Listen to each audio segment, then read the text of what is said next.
Erin, hello, how are you doing? Doing very well, Andy. Good to see you. Good to see you too. Thank you for joining us. We're starting off our videos by asking contributors to introduce themselves and then to give us an overview of the kind of work that they do. Do you mind doing that for us? Sure. So my name is Aaron Pratt. Here's my long title. I am the Carl and Lily Forsheimer Curator of Early Books and Manuscripts at the Harry Ransom Center at the University of Texas at Austin. I hate saying that title. No, I think you said that twice just for everyone's benefit. I mean, Carl and Lily, and it's one of these things too, where the position is fully endowed. So I feel like it is part of my responsibility as the steward, the sort of embodied steward of this endowment, to thank our patrons. So that means the curator part, I think, is the essential part. Well, the early books and manuscripts and the curator part are the things that primarily define my role.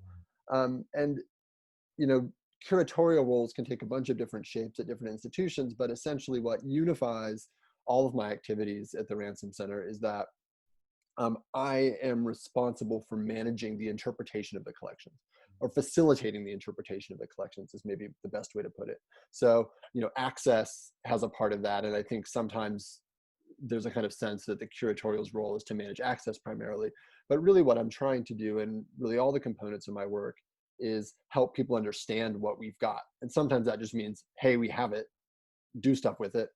Other times that means that my subject expertise as somebody who does early modern literature and culture and early books is sort of at the forefront, where I'm trying to sort of not only show people what we have, but show them how it might be interesting and show them what it might mean to them. You'll notice that I'm sort of vague about the audience, because a lot of my work, in a very different way than it did when I was a kind of an assistant professor, is that I'm really speaking a lot to the general public. I mean, that's one of the things that I found really rewarding about this work, is that, I taught Shakespeare. I've taught Shakespeare for a very long time. I've taught early books for a very long time. But I really hadn't had a structure in which I was rewarded as a central part of my work to talk to the general public. And so as a curator, I'm working directly with researchers, professional art researchers of the kind like you and others who come to the Ransom Center. I'm working with undergraduate students. I'm working with graduate students. I'm working with members of the general public. And that can range really everywhere from, school children. I don't do a lot of that, but occasionally we will, to, senior citizens in the community, to sort of learned and interesting people from around town and further afield. And so that also means that, one of the things that is cool about that is that it's, I think, often the audience who gets most excited about early old stuff is not necessarily the student population. It's like people who make the choice to come and hang out with old books. And it's really awesome to be in a position where that kind of outreach and engagement is rewarded as a central feature of the work, rather than something that, sort of exists on the sideline or the back burner, which that kind of thing more or less did in my sort of traditionally, sort of positioned academic position. I do have a position in the English department, sort of in this sort of zero time capacity, which basically means that, like, I show up on their website, they can say they've got another early modernist, but I don't teach full classes. So I'm not complicating anybody's course load or their like graduate course releases or anything like that. So I'm a curator, access, interpretation. I buy stuff. I do exhibitions. I write blog posts. I teach sessions of classes. I can run workshops. There's a lot of things that can fall under that curatorial remit. But then, of course, I also do my own academic research, and I'm trying to maintain an active research and publishing sort of agenda, or I guess, I guess agenda is the right term. And that is something that, fortunately, in this particular curatorial position, is something that the institution values. I think they understand that, the reason that they want to hire somebody with a PhD in a job like mine is because they want somebody who has done the research and not only understands the kind of research that our patrons are doing, but also can sort of engage in conversations meaningfully and stay on the kind of front lines of what's happening in the various fields that we support. Great. That was a lot. No, thank you. That's great. And in a minute, I'll talk to you about that research itself. Just to clarify for anyone who is new to this, how would you explain the Ransom Center to someone who was who hadn't heard of it and was thinking about coming, for example? What would you say to Yeah, them?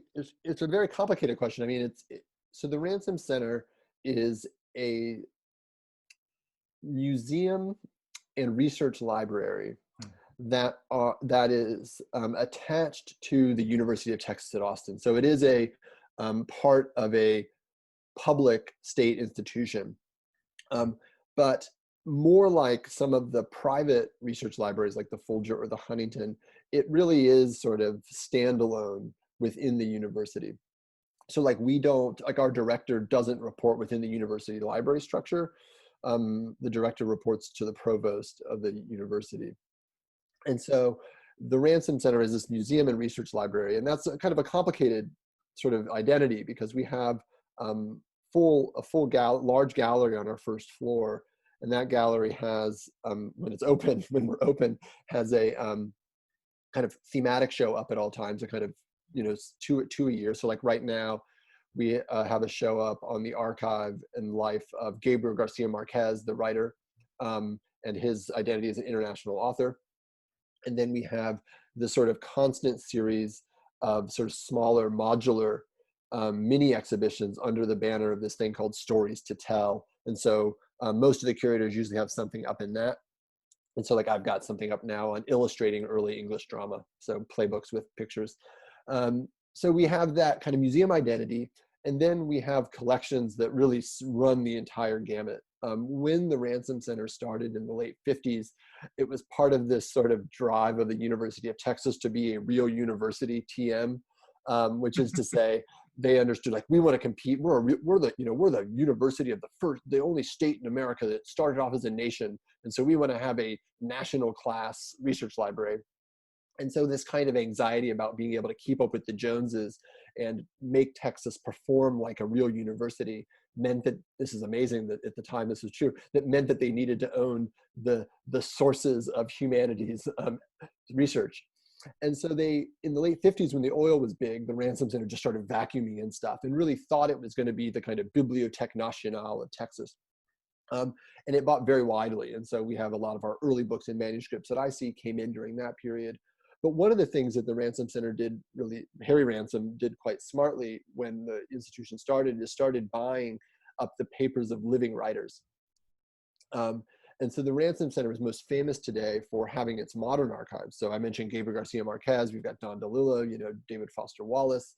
We have tons of stuff of Tennessee Williams, Robert De Niro, huge numbers of living creators and or recently dead creators. And that's really what the Ransom Center is best known for, because when the oil wallet eventually started to sort of contract, the Ransom Center sort of doubled down on that modern archives identity, but still continued to acquire some early books and manuscripts. But those early books and manuscripts, the Renaissance literature, the medieval manuscripts, the stuff that I oversee, those were really core to the identity of the institution when it first started, because that was the stuff, those were the primary sources that researchers were working with. We have textual editors trying to do a new edition of Pope, or textual editors trying to do an edition of one of Thomas Decker's plays, and they would come to us because we often had multiple copies of each edition. And so the Ransom Center has this kind of public identity where it's just kind of got this museum function. We're really well known for the modern literary archives, and modern performer archives, I should say, creator archives more broadly. And then we have this kind of bedrock of the rare book and manuscripts collection that helped us get our initial sort of credibility as an institution. And that now they've brought me in, and there was a curator here before me who kind of are trying to reinvigorate those early collections, which had sort of stayed not exactly dormant, but weren't actively supported in the way that they are now. Great, thank you. I'm thinking about listeners hearing this and being new to these ideas, and wondering if we might think about how we would describe the phrase early book we've been using. Sure. And also, sure.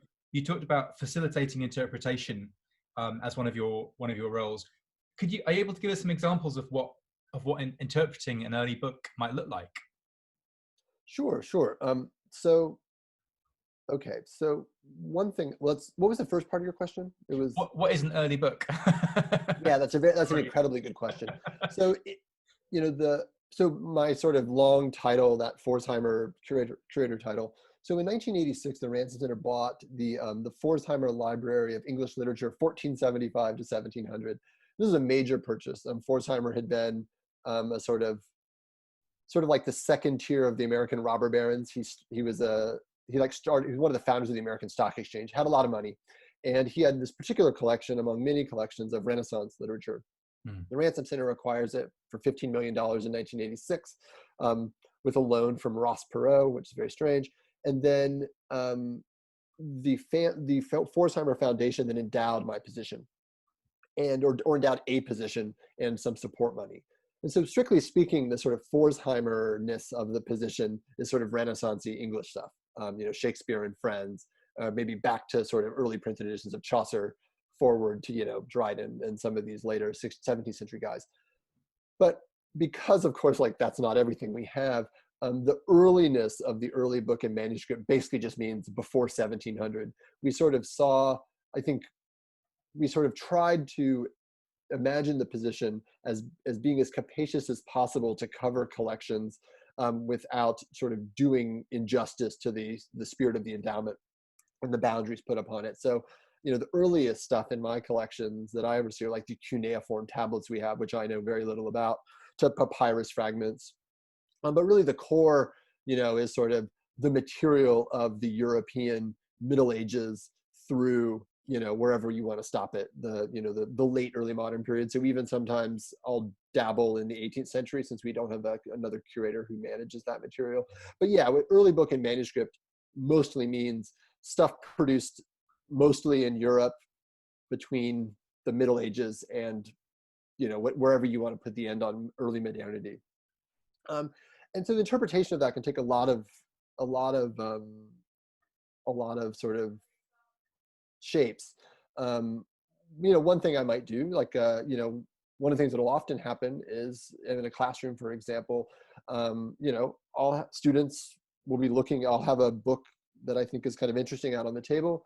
And I think one of my jobs is to sort of facilitate inquiry. And so I think, it's not like Aaron comes in the room and says, I know what this means. Here's what this binding is. Here's what's going on with this text. Here's who produced it. It's not, I don't mean interpretation in a kind of primarily content delivery, a content delivery model. Obviously I do some of that. I do talks, I do, exhibitions where there is a decent amount of didactic material. But when I say that I facilitate interpretation, I mean to say that I not only interpret it myself, I help other people interpret it. And so a lot of my role, like with any pedagogical role, is to sort of arm students, the general public, whomever, with the tools needed to ask their own questions of the materials. Not everybody knows, for example, that before, really the mid to late 18th century, publishers didn't bind their books. And so if you don't know that feature about the life of the book before modernity, then you don't know how to ask certain questions of it. And so, if in a classroom, I might say, well, what these are two copies of the same edition. What's different about them? And one of the first things that students certainly will think is like, well, they have different bindings on them. They look quite different. They're different shapes, even sometimes they're different sizes. What's going on there? And I think my job a lot of the time is to be the sort of Socratic force that is sort of asking people to think again about the thing they're looking at, and to hopefully in the process of that kind of recursive looking, to find new things to ask questions about, things that might seem obvious or might not seem worth thinking about if your primary access to books and manuscripts is the kind of content delivery model, which is to say you pick up the book because you want to understand the text. I ask folks to sort of step back and say, well, what is this object? What is intuitive about it? What's not? Yeah.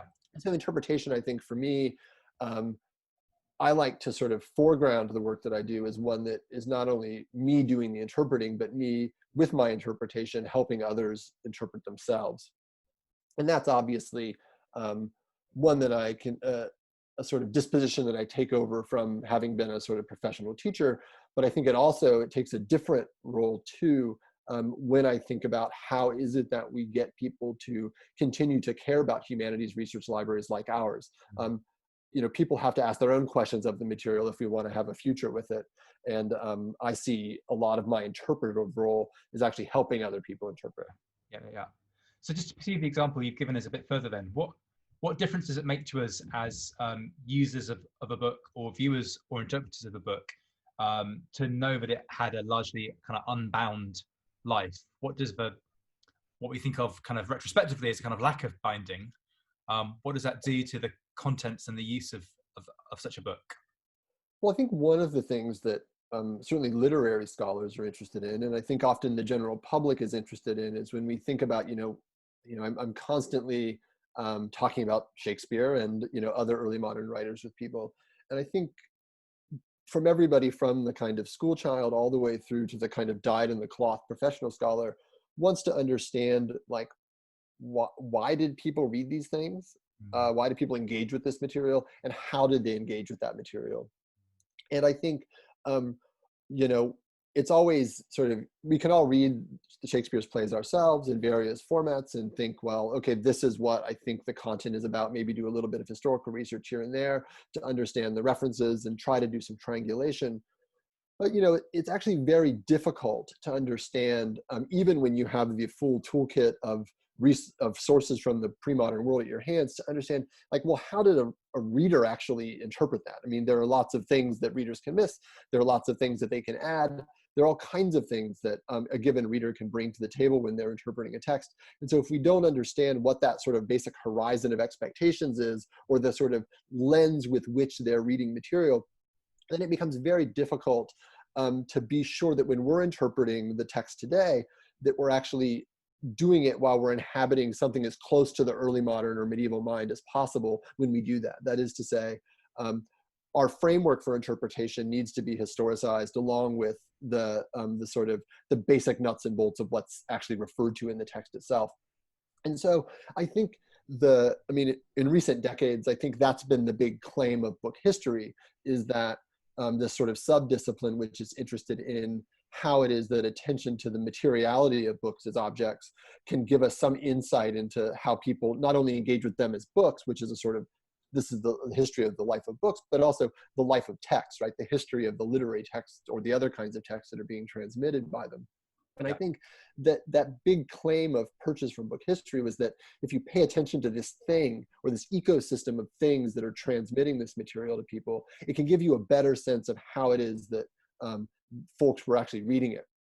And and as you know, Andy, quite well, is that there's a lot of questions about, what exactly is printed drama for? Like, who the hell is reading a play by Shakespeare? Is it because they saw it in the theater and they want to read it again? Is it because they like the sweet lines of poetry and they like the sententious phrases? Probably all of the above, maybe. Do they like it because it tells sweet stories? I mean, that's often the way that we sort of do Shakespeare today, right? Is that we feel comfortable riffing on the language enough that we're really sort of replicating stories often with some specific lines here and there. So that's one way. Are people reading it for stories? Who's reading it? I mean, is it, I mentioned maybe theater goers, but is it the rich theater goers or the sort of the groundling type theater goers, the people that are buying the cheap seats? Who the hell is reading this stuff? And if we really can't answer those questions without actually understanding what exactly the thing is that they're reading, how much did it cost? What were the aesthetic conventions that governed book reading in the period? And in order to understand what those were, what is the cost? What makes one copy of a book maybe look more luxurious or lower down market than another? All of those are questions that you have to answer, at least in part, by working with the objects themselves. And I think that's been one of the real promises of book history, is that it can help us get at those really difficult but foundational questions in the history of literature. But at the same time, the object is no easier to interpret than the literary text that it contains. And so there is this, I think, with really any of the major literary trends or methodological trends in history, recent history in the modern academy, there's always been this sense of like, okay, now I've got this new thing that will make it easier for me to do the textual thing. Like, it will help this. And I think in every critical trend, whether it be psychoanalysis, to new historicism, to new formalism, to all these other things, eco-criticism, the thing that we bring in to help us with the literary text is just as hard to interpret and has just as many contingencies and difficulties as the literary text itself. And so, it is tricky to sort of figure out exactly what you can grab onto from the historical past that can help you do the thing of interpreting literary texts. But I do think that, at least I should think, since I'm a book guy, I should think that paying really close attention to the material objects from the past is a way to get some purchase on the life of the content when it was first made and then in subsequent generations. Yeah, great. That's fantastic. Thank you. And yeah, again, for so many people who are new to this, it will seem, I guess, self-evident things will suddenly start to seem strange, won't they? That you might immediately think, well, of course Shakespeare gets printed in a book, but actually half of his output, which survives in the folio, never gets published in any other format, which suggests that plays as well known as Macbeth or The Tempest, for example, for some reason, don't seem to be being pitched to readers in standalone books, and wouldn't survive if it wasn't for that single, the decision to publish the collection in 1623. And then, as you say, kind of the visual cues that a book is giving, not just us, but its original, not just readers, but original people just browsing the bookshelves, in terms of font and layout, size of book, etc., etc. Yeah, that's all really great and really rich. Thank you. May we turn to your research? Can you tell us a bit more about the work that you yourself do? Yeah, so sort of, you could probably get hints of it in what I was just saying, but really a lot of what I'm trying to do in the work that I do, and this is actually something that's easier to do in the kind of purest sense in my curatorial work than it maybe was in the English department, is to really think carefully about the methodology of book history. And so, it's been very clear for a couple of decades now that a way to gain purchase on literary text is to pay attention to the book as object in some way. And that's been really great. But like any new trend or any sort of method, the methods themselves need to be refined over time. So, how is it that books mean? What kinds of things in the book should we be paying attention to when it comes to the questions of literary interpretation? How do we, as modern critics, calibrate that lens, right? That lens with which we're then reading the literary text. And so just, an example, and this is one that comes from early work that I did with some of the very first published work that I did on English playbooks. And, one thing that I had always been told in undergrad and moving forward was that, the printed playbook was really this sort of entertainment only kind of object, this sort of, if not a souvenir of the theater, this sort of almost like an excretion of the theater that some people read but didn't take too seriously. And that one of the ways that we could know that the play was subliterary, and that gets us into this keyword that we'll talk about maybe a little bit at the end, but the subliterariness of playbooks could be guaranteed. We can know that this was true historically because the books themselves, as they circulated in the 16th and 17th centuries, looked like junk. And which I say junk, they playbooks, Shakespeare's, Romeo and Juliet when it was first published, or Titus Andronicus in 1594 when it was first published, they were published in what I think often gets called a pamphlet format, which is basically the sheets of the book are just folded up and stacked together, and then somebody blasts a thread, kind of like the early modern equivalent of staples, right? So they just have some stitching in the margin, and they're just a bunch of floppy sheets that you could shake around, and you would, in that particular appearance, that pamphlet appearance, which doesn't really have a corollary exactly it doesn't appear in the modern media ecosystem that we inhabit. And so I think it looks like kind of junky. It looks like it's not meant to last. It looks like it's not meant to be taken seriously. If somebody gave me something that looked like an early modern playbook but on modern paper, I would be like, yeah, this is probably meant to be junk, or at least it's not meant to aspire to the category of literature like a hardback with a great dust jacket on it that's well designed and issued by Penguin or Random House or somebody like that. And so scholars for a long time have sort of looked at that material form and said, that's one of the ways that we can know that plays were subliterary in comparison, say, to the poetry of Edmund Spenser or the great romances of Philip Sidney, these other kind of canonical English figures in non-dramatic domains. And I remember being really suspicious of the idea that, or really just being curious as to how we knew that, because it's not obvious that things meant then in the way they do today. I mean, so much has changed in the way that books get produced. So much has changed in the media ecosystem that it struck me as perhaps the case that we were sort of transposing elements of our own media culture, assumptions that we would, sort of habits of mind that we've inherited from a modern media culture, onto the media consumers of the early modern era, the 16th and 17th centuries, and done so sort of unreflexively, without a historical justification for doing so. And so one of the very first things I did was and I had the privilege to do this. I've had access to rare book libraries, both at Ohio State, where I did my undergraduate and master's work, and then I had access to the Beinecke Rare Books Library at Yale when I was a graduate student. So I had access to lots of rare books, and I had access in another way, which is that people trusted me to work with their books because I had sort of been vetted through a lot of these systems of prestige that are kind of ugly in many ways.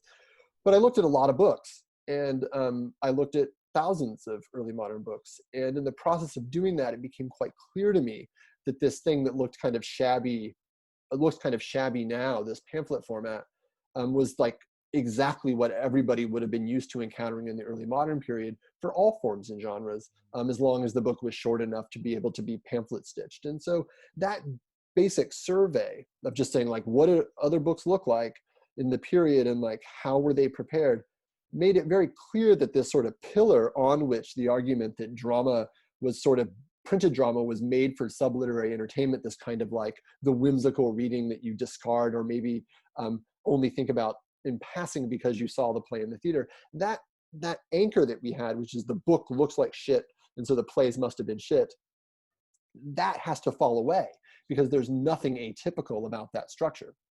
So, like, the Spencer Shepherd's Calendar looked like that. The sonnets of Philip Sidney, when they were first published, looked like that. Books on mathematics, books on optics, books on whatever sort of high culture thing you want to sort of sub in, they all looked like that. And so once we sort of dropped that away, it became very clear to me that we need to reframe or retell our history of the printed playbook from the ground up, which is to say, once we sort of lose this assumption that the playbook was sort of not doing the same work as other literature in its kind of contemporary moment, once we lose that assumption, then where do we go from there? And so I've been working for too long now on a sort of large scale book project that needs to get a title, but that is really trying to retell the story of the English quarto playbook. The quarto playbook being the the format. And so quarto is a bibliographical format where you take a single sheet, and from that single sheet you fold it twice so that every sheet yields 4 leaves, which is where you get the quarto part of quarto, the 4 part of quarto. And that is a common bibliographical format, especially in England in the period.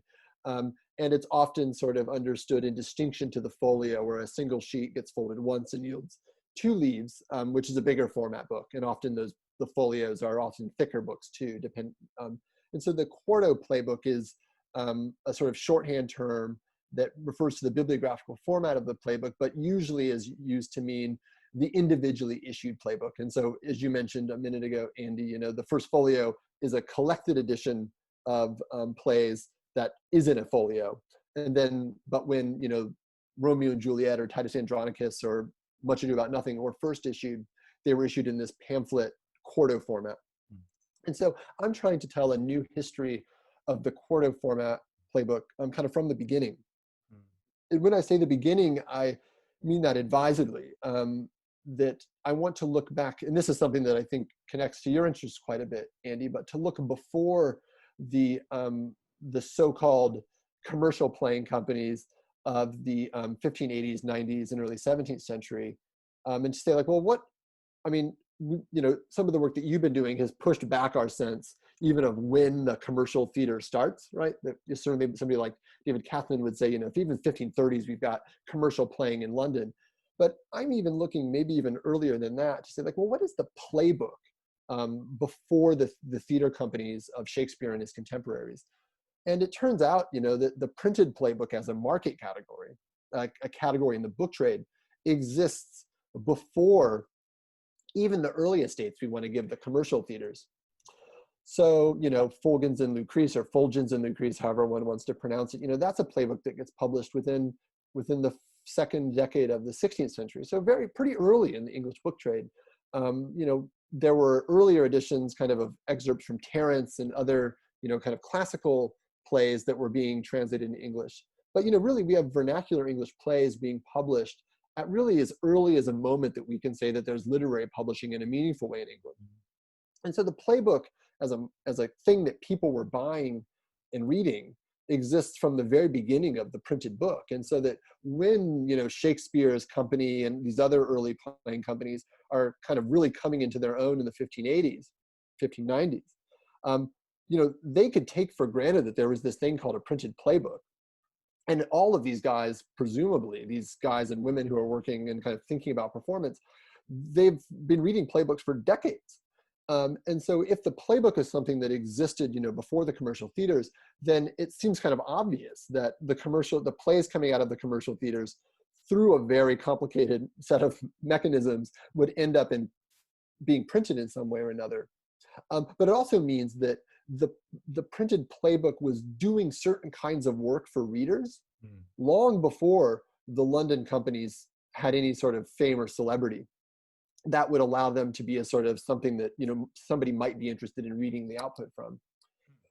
And that is all to say that if we look at the playbook as something that has an independent reason for existing prior to the advent of what we tend to think of as the commercial playing companies, then I think it asks us to think a bit differently about the role that those commercial playbooks, like, the plays that are coming out of the commercial, what they're doing for the readers that are buying them. You've had decades of playbooks being published that could never have been, or could not have entirely been, for people that are like reminiscing about plays they had seen. A lot of these plays before the commercial playing companies certainly were mostly big house performances or university performances, sort of private in some way, or some understanding of them. Not private in the way that we think of like the Blackfriars Theater, where it was private insofar as you were rich and could pay to get in, but truly private, restricted to certain audiences that had access to the family or whatnot. And so you've got people that are reading playbooks for decades that are reading them without the fantasy of access to performance. And that, I think, is important, because then when you get these new plays that are coming out, you got Titus Andronicus, you've got some of these other ones, people are used to reading plays, and they're presumably reading those new plays in a way that's not completely dissimilar from the ways that they had read the previous ones, which is to say they're probably having to read it, at least to some extent, with an eye toward, the literary qualities of the work, big surprise, and with the stories that they're trying to convey. And that the interpretive eye, it seems unlikely that it would be one that's thinking like, well, what did this look like in the performance that I couldn't see? How would those actors have been embodied on what kind of a stage? It's not to say that performance wasn't important. One thing you do see as the playbook kind of keeps trucking is that more and more authenticators for the playbook start showing up on the title page. So you've got eventually, once these theaters are fairly established, you might get this playing as performed by X playing company, or from 1601, as performed in Blackfriars, or from 1608, as performed at the Globe. And so you do start getting theatrical fame and theatrical prestige becoming a way to make legible a play to a consumer. But I think that if we look back to the very beginnings of the English playbook, we have to sort of reframe what the primary drivers of interest in printed plays are, and certainly asks us to sort of rethink what exactly readers thought they were buying when they bought a playbook. Thank you. Trying to think about the history of the playbook before the history of the playhouse. Yes, It's exactly. a really lovely way of reframing some of Yes. the things we think we know about. Erin, this has been fantastic. Thank you very much. I love the fact that you described yourself as a book guy. I'm going to call you that from now take it. I love the idea of plays trying to aspire to the category of literature, although, of course, you've gone on to problematize and question that idea, but I still love that phrasing. And the idea of facilitating interpretation as being embedded in your work, I really love too. We're ending these videos by asking our contributors about the word literature. Yes. and what that term means to them. It's a word which has already kind of popped up through our discussion. Yes. Subliterariness is my favorite new word of the day. Yes. But yeah, does the word literature, does it have value and meaning to you? Is it useful? Is it a hindrance? Where does it sit in your professional life? Yeah. I mean, you know, when I first started working on the Quartet playbooks, I mean, this sort of question of like, are plays literary? Are they not literary? Was sort of central. And it's become sort of less interesting because I think it's such a term that everybody likes to police, which is to say like, well, and it's often as much about modern sensibilities as early historical sensibilities. But I do think that it's actually I had this moment where at first I'm like, I need to know whether plays are literary, damn it. And then I kind of got sick of that and found it annoying and sort of limiting.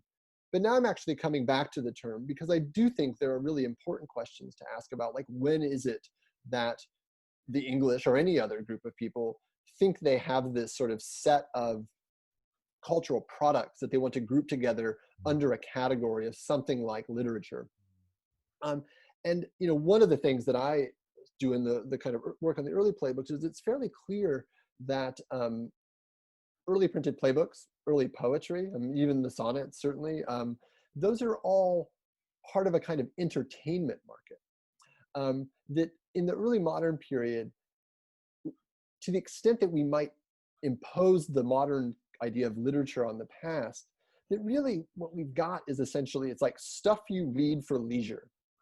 And that I think is really interesting because if we say that really literature emerges as a category that disaggregates itself from other kinds of cultural production, math books, sermons, devotional books, the Bible, it's actually doing so in sort of the conditions in which it is read, which is to say you read literature on your free time.